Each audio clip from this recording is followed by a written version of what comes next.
roots of my unbelief go back to a time when my father, who was a friend of the theologian William Barclay, came home one night and said, "Barclay was saying tonight that Zeus was the chief Greek god." Now, Zeus translates in Latin to Deus, and Deus Pater is Jupiter, or God the Father. So when we worship God the Father, we are really worshipping Jupiter. And I remember as a 10 or 11-year-old saying to myself, if Barclay can say that, then he can't really believe in God. Now, a truism may be defined as a statement that is clearly true and well known. If I play you at chess, it's obvious that we are playing. If I play you at tennis, it's obvious, and it's a truism that we are playing. But what if it's not self-evident, as with hypnosis and religion? And I hope that by the end of this talk it will be a truism for you that religion and hypnosis are forms of play. Many years ago I met a girl who was a devout Catholic. I argued against her religion, and she in turn used exactly the same arguments against mine.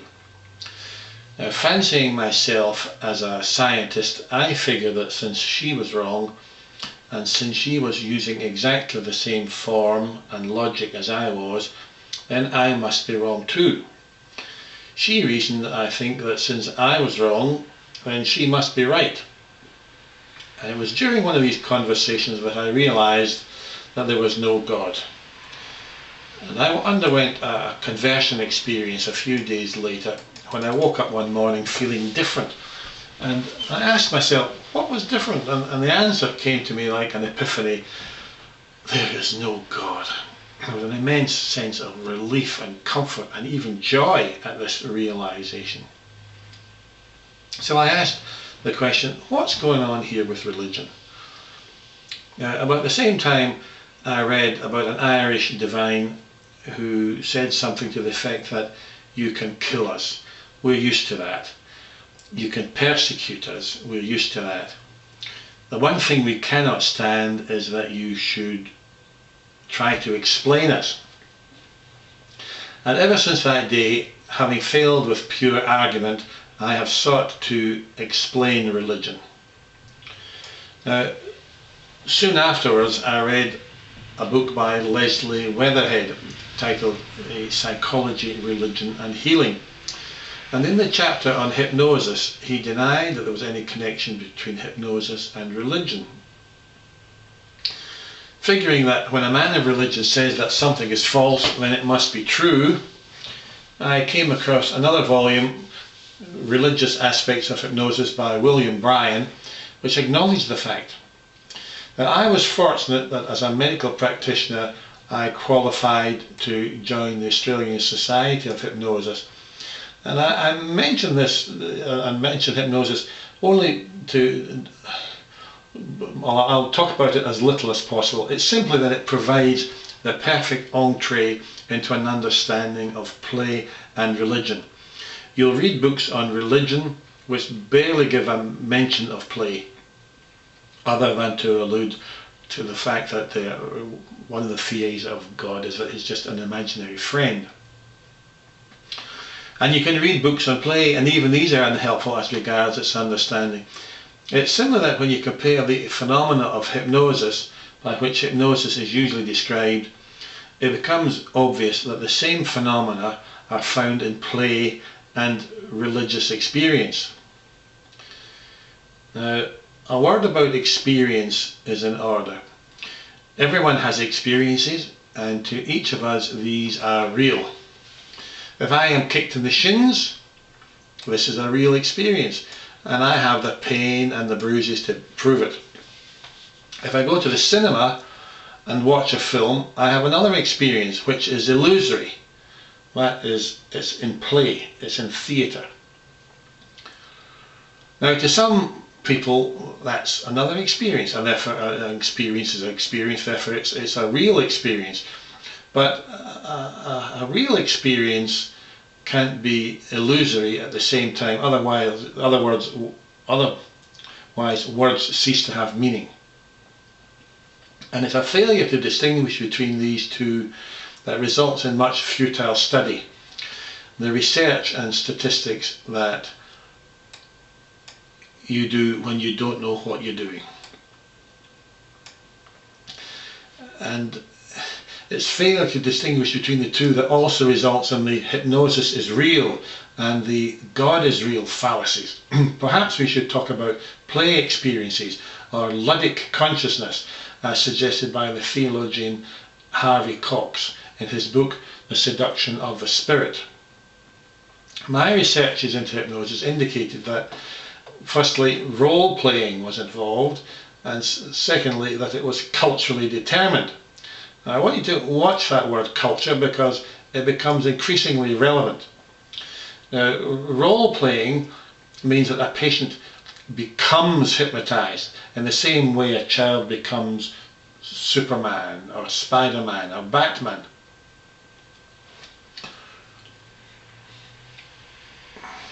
Culturally determined means that our modern ideas of hypnosis stem from a time when Charcot, working at the Salpêtrière in Paris, hypnotized actresses and hysterics, sometimes watched by Freud. And how this arose is really an accident of history, which is beautifully explained by Graham Wagstaff in his book Hypnosis, Compliance and Belief.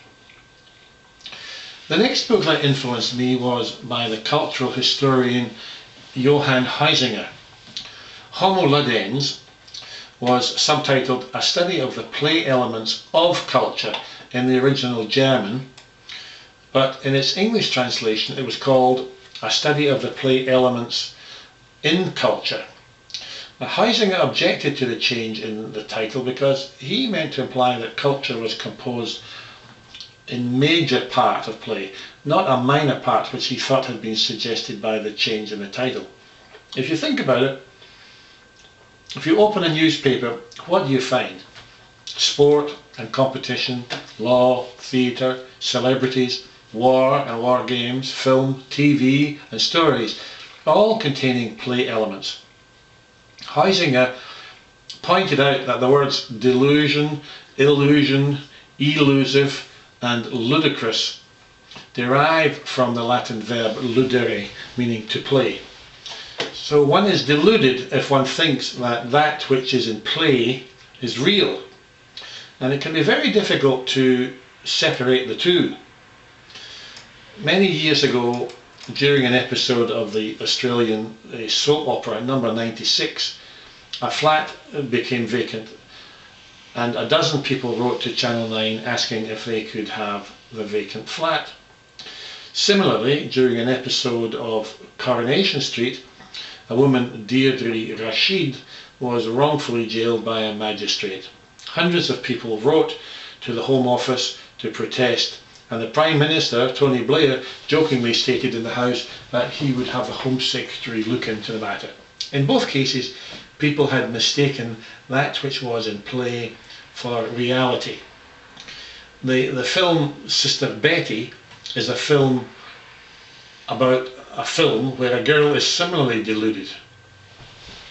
Huizinga also contrasted the cheat with the spoil sport. He said that all play has its rules. They determine what holds in the temporary world circumscribed by play. The player who trespasses against the rules or ignores them is a spoil sport. The spoil sport is not the same as the false player, the cheat, for the latter pretends to be playing the game and on the face of it still acknowledges a magic circle. It is curious to note how much more lenient society is to the cheat than to the spoil sport. This is because the spoil sport shatters the play world itself.